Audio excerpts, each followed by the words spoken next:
du jeune lion ne fait que commencer. Kapunji a toujours été son refuge, sa seule sécurité.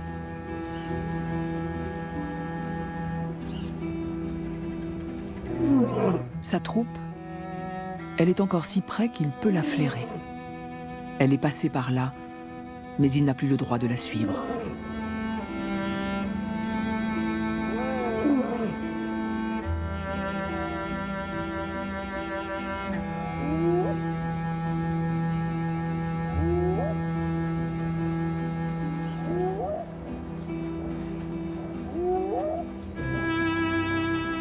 Les hyènes ne représentent pas de vraie menace pour un mâle aussi vaillant que lui. Mais dans la lumière du jour qui décline, le danger guette de toutes parts.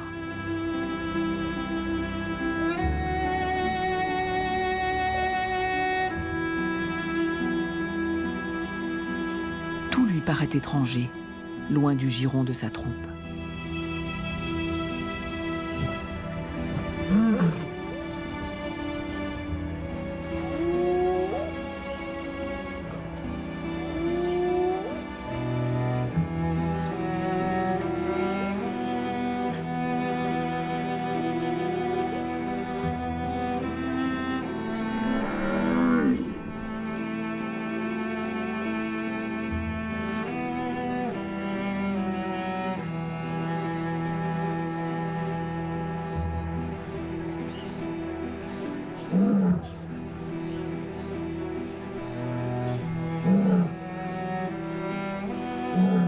Ses appels restent sans réponse.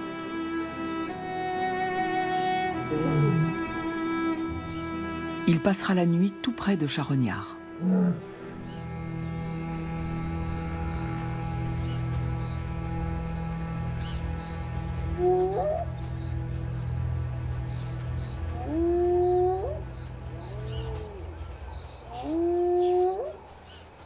C'est ainsi que la vie d'un jeune lion bascule du jour au lendemain.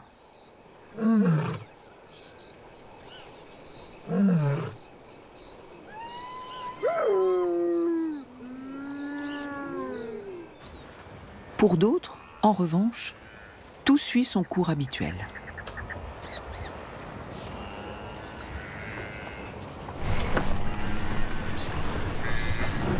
Les buffles continuent leur traversée du Ruaha par des pistes ancestrales. Des colonnes d'animaux qui ont faim, qui ont soif, arpentent la savane inlassablement.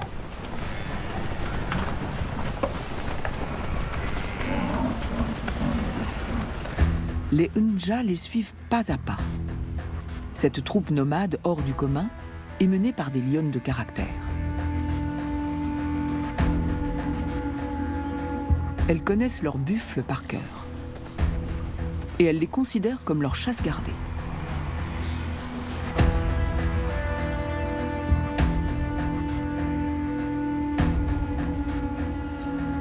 Les Nja migrent avec leurs petits dans leurs pas.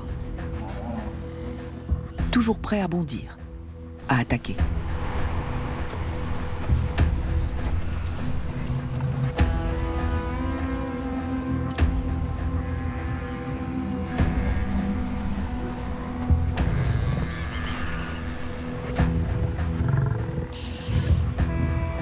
Aujourd'hui, c'est un petit groupe de buffles à la traîne qu'ils ont en ligne de mire. De massifs vétérans, encore imposants, avancent sans se presser. Essoufflés, les vieux buffles s'attardent à l'ombre et laissent le gros du troupeau les distancer.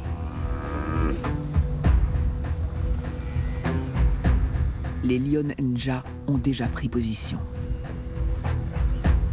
Leurs lionceaux montent eux aussi au front.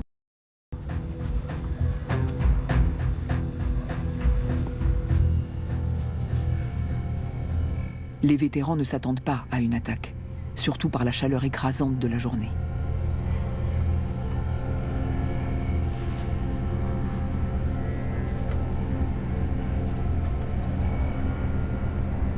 Ce lionceau observe ce qui se passe pour bien retenir la leçon.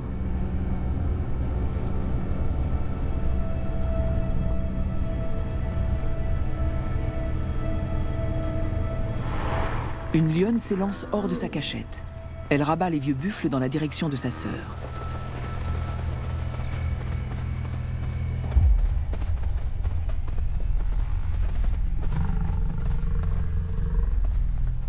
Laquelle les renvoie à l'expéditrice.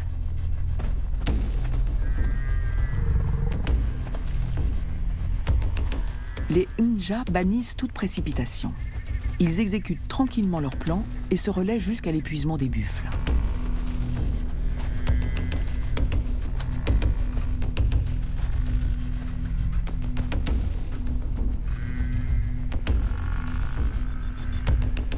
L'occasion idéale de s'entraîner pour les jeunes lions. Sous l'œil attentif des femelles adultes.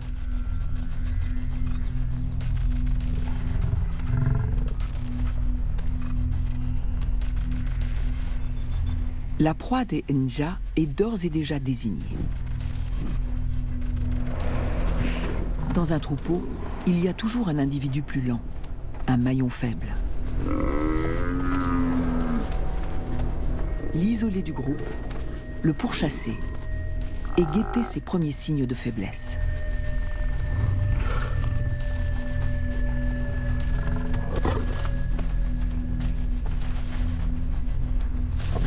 Surtout ne pas le lâcher, jusqu'à ce qu'il soit à portée de griffes.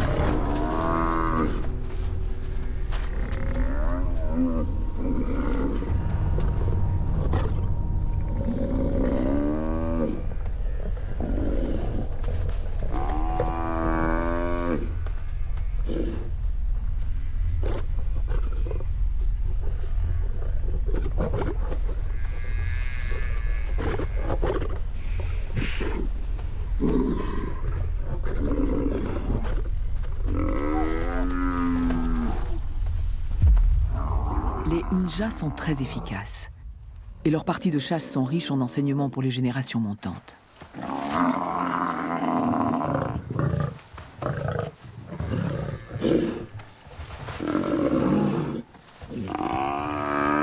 Étouffer les beuglements du buffle.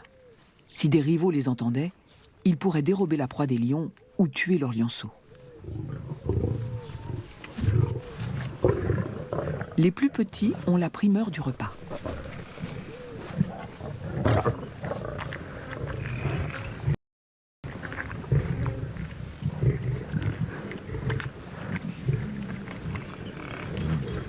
Privés d'un mâle dominant qui veillerait sur eux, les Nja doivent être doublement vigilants.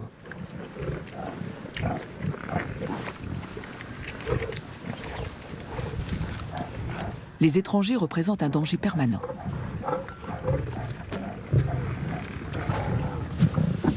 Et imminent.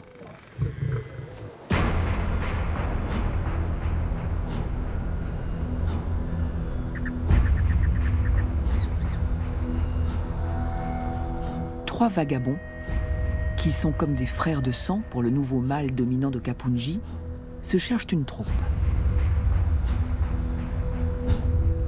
Deux d'entre eux s'arrêtent dans la forêt des baobabs, dans leur territoire. Le troisième poursuit sa route.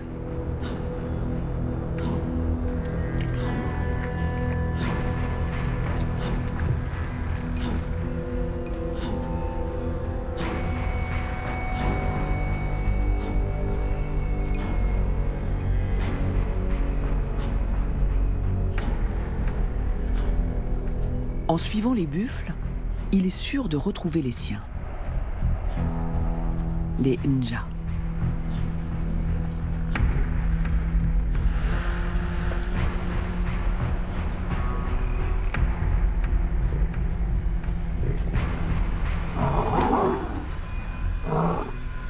Le chef est revenu renforcer la troupe. La manière de le saluer n'a rien d'inhabituel.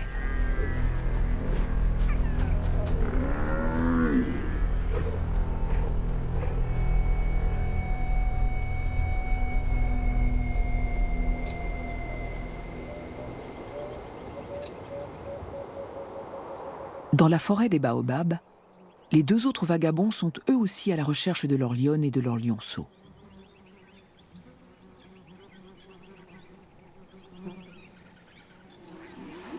La troupe des baobabs est la plus grande de tout le Ruaha.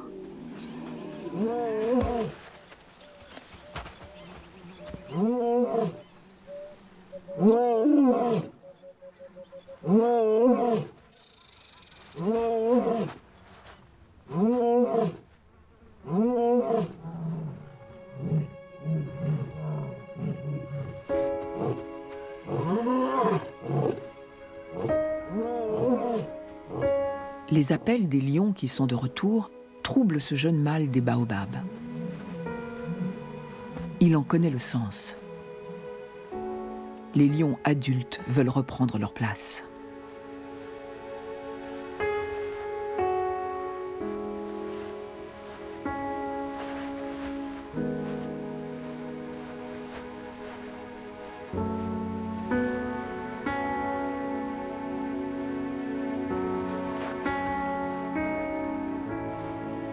Le jeune mâle n'a plus qu'à s'en aller.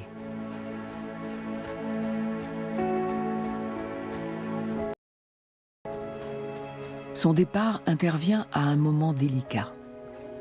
Sa mère, chef de la troupe des baobabs, est vieillissante.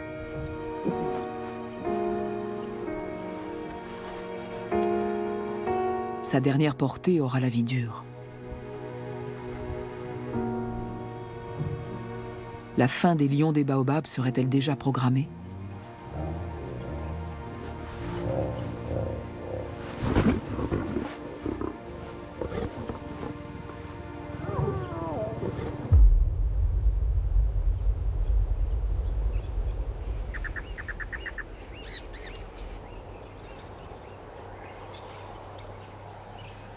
Solitaire et affamé, le jeune lion rejeté par la troupe de Kapunji se dirige vers le lit du fleuve.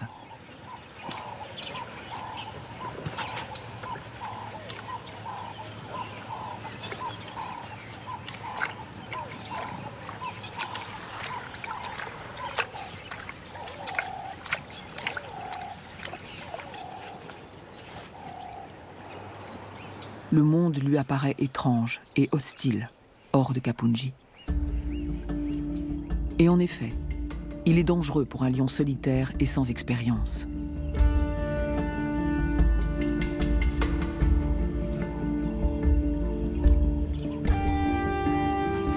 Mais le jeune adulte ne peut pas rester ici. Son père pourrait surgir à tout moment. Il doit rester sur ses gardes. Les vautours tourbillonnent au-dessus des charognes. L'instinct de survie du jeune lion le pousse à suivre les rapaces.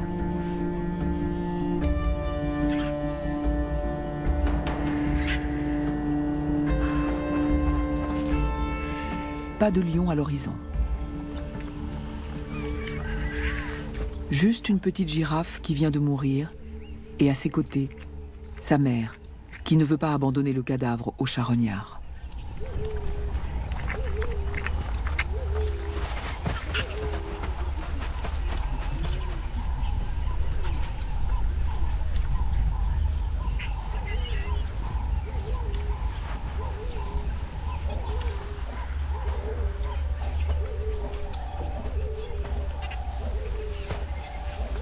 La grande girafe sait comment faire pour tenir les hyènes à distance du cadavre.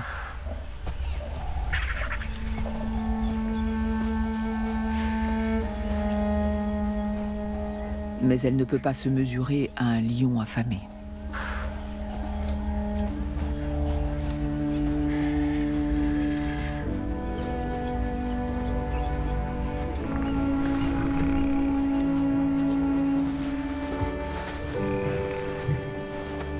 C'est la première fois qu'il n'a pas besoin de partager son repas avec d'autres.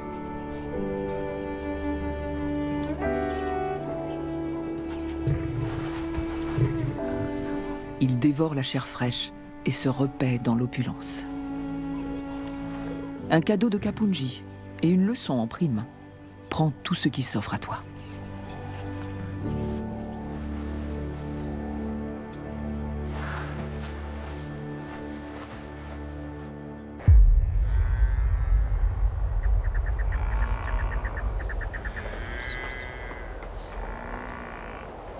Le jeune lion a dû se contenter de charognes jusque-là. Il n'a toujours pas capturé de proie. Ce n'est pas en restant seul qu'il y arrivera.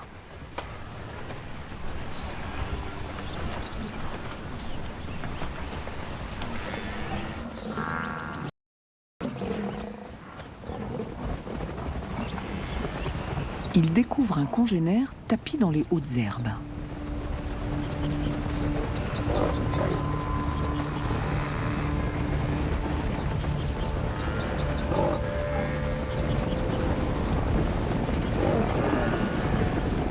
C'est le jeune lion des baobabs qui a dû lui aussi abandonner sa troupe.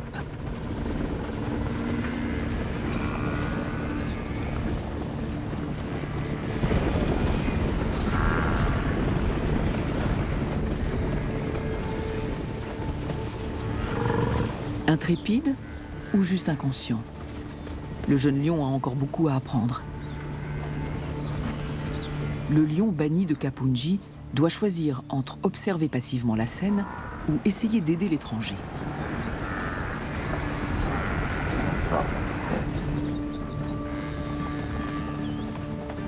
Les buffles fuient en direction des bancs de sable.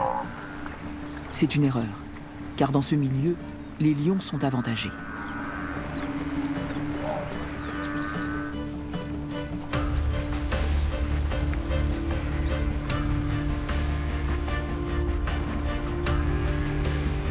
Le lion a tranché.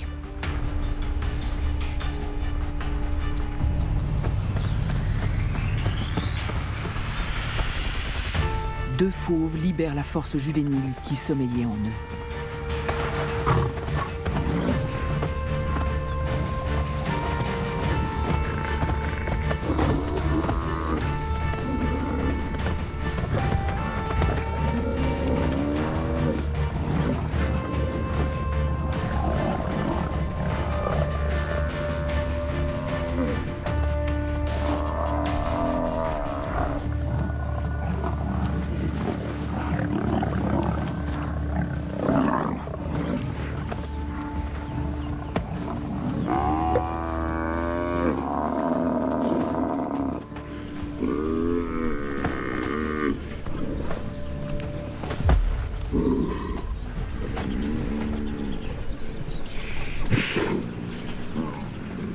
Ensemble, ils viennent de terrasser leur premier buffle adulte. La leçon est sans ambiguïté. Pour survivre, les jeunes mâles devront rester ensemble et suivre les buffles, où qu'ils aillent.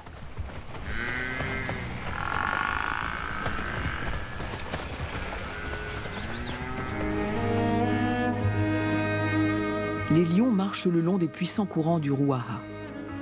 Des centaines de leurs congénères vivent sur ces rives. Les meilleurs territoires de chasse autour du fleuve sont âprement disputés.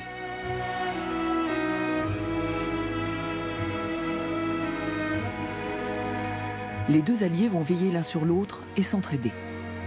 Mais un jour viendra où ce sera chacun pour soi.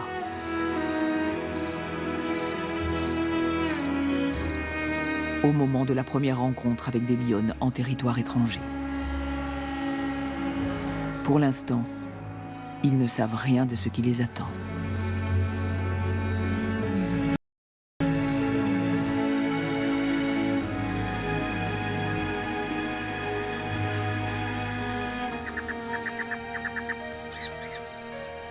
Le jeune lion banni de Kapunji est devenu un adulte.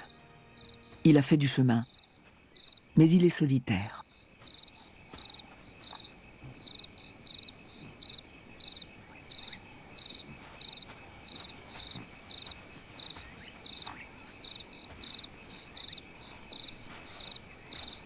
Il s'est séparé de son compagnon. Il est attiré par une lionne qui est prête à s'accoupler.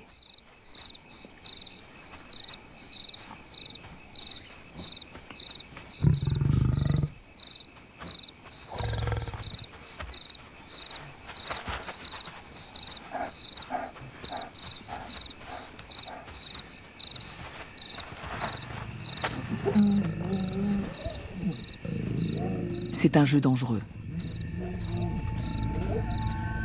3 patriarches sont dans les parages. Dès qu'ils auront senti l'odeur de la femelle, ils partiront à sa recherche.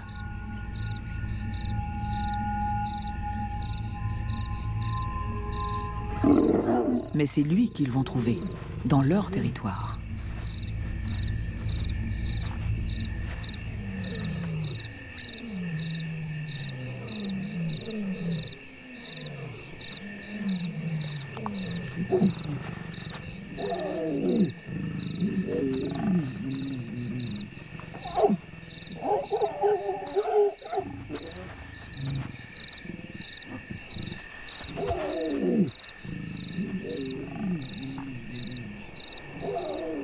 Le couple passe 3 jours et 3 nuits ensemble, sans se soucier de ce qui les entoure.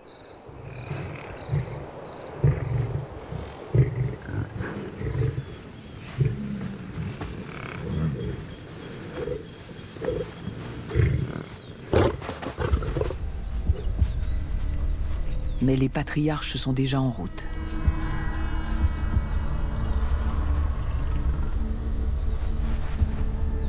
L'odeur de la femelle est irrésistible.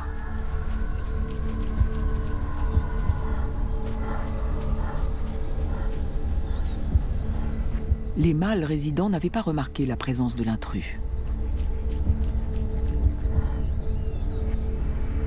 Mais ils ne passeront pas à côté de son lit d'amour. Ils prennent le couple en flagrant délit.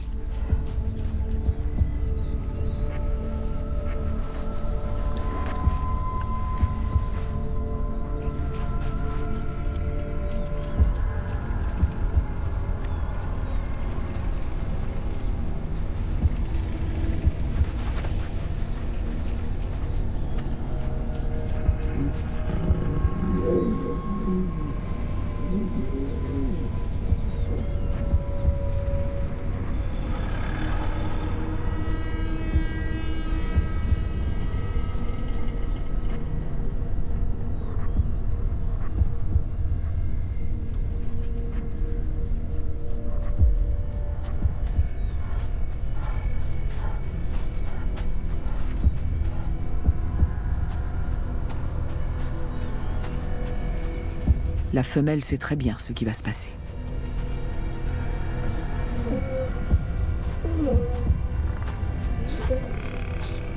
Elle ne veut pas prendre part au conflit. Et les assaillants ne s'intéressent plus à elle.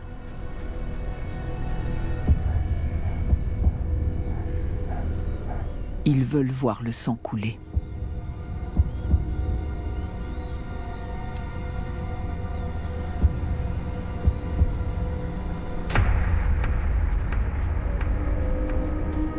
De Kapunji a passé l'épreuve avec succès. Mais il est grièvement blessé et il n'a pas le temps de souffler. Il doit partir et laisser ce lieu derrière lui.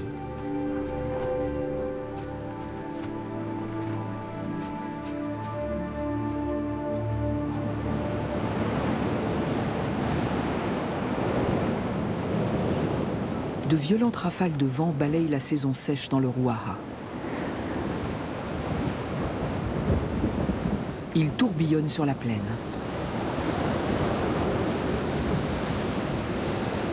Les éléphants sont en alerte. Ils s'engouffrent dans les forêts qui les protègent du sable et de la poussière.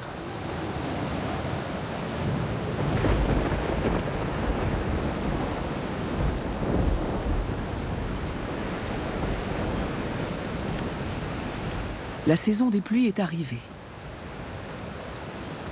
Le grand renouveau pour la savane et ses lions.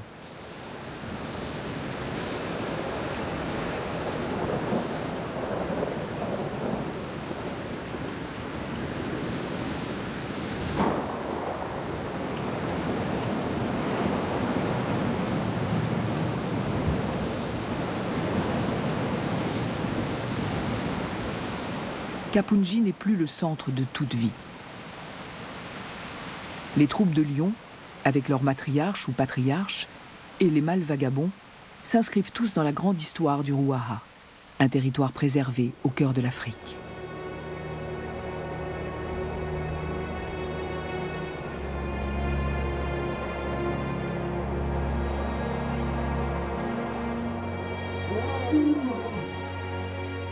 la vallée renaît à la vie, chaque année depuis des millénaires.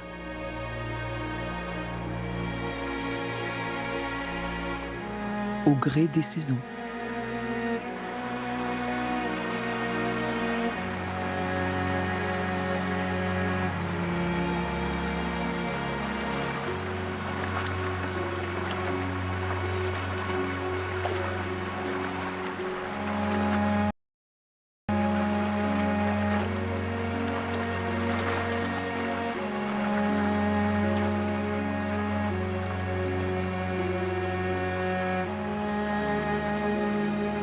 Le Ruaha est resté tel qu'à l'époque où il y avait plus de lions que d'hommes dans la région et assez de proies pour les nourrir par milliers.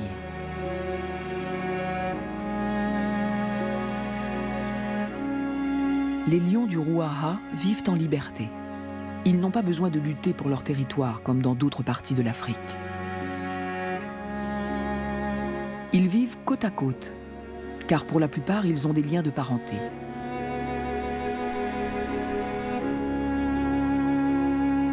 Beaucoup ont aussi été des alliés. Le Ruaha a assez de place pour les mâles vagabonds. Ils peuvent mener plus d'une troupe et régner sur plus d'un territoire. Ce sont eux qui relient les troupes du Ruaha entre elles.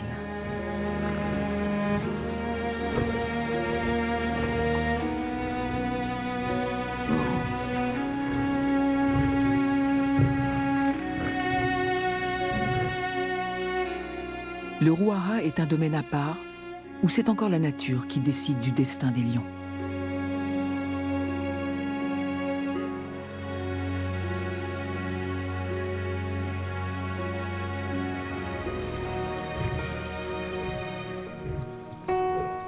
La troupe des baobabs est sur le déclin.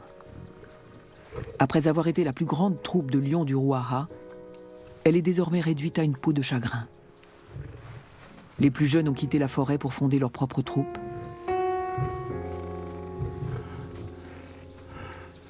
Et la meneuse qui protégeait toute la troupe est à bout de force.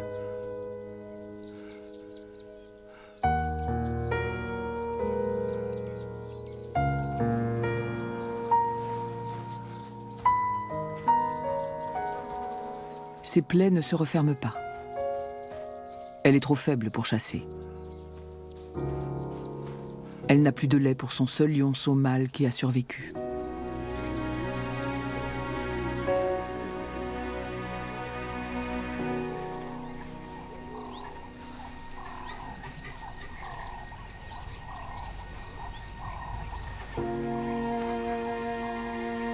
C'est la fin d'une ère.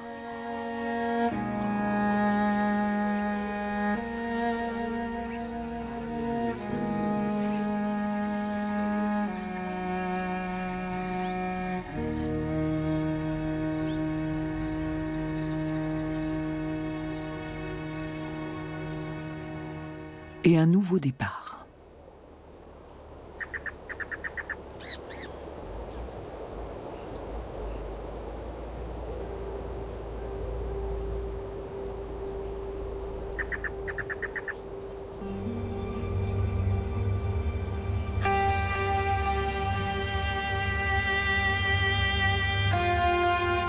Cinq années ont passé.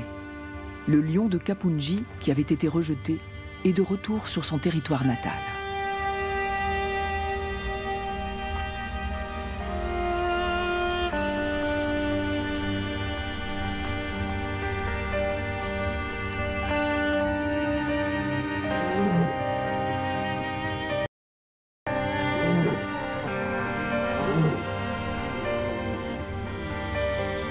Les vieilles lionnes de Kapunji sont mortes depuis longtemps. Des femelles vigoureuses et jeunes ont pris la relève.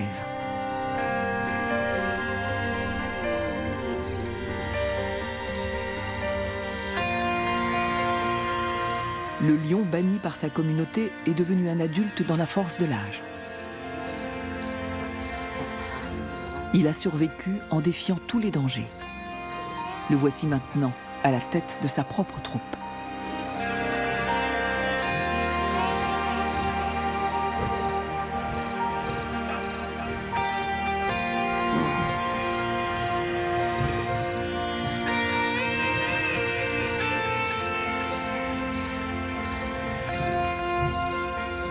Il a été rejeté par son père alors qu'il n'était qu'un jeune mâle.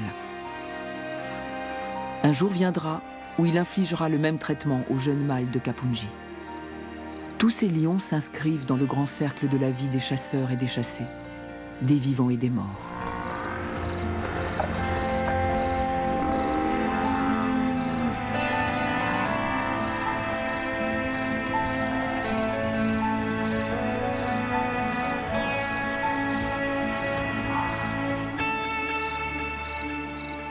L'odyssée de ce lion prend fin ici.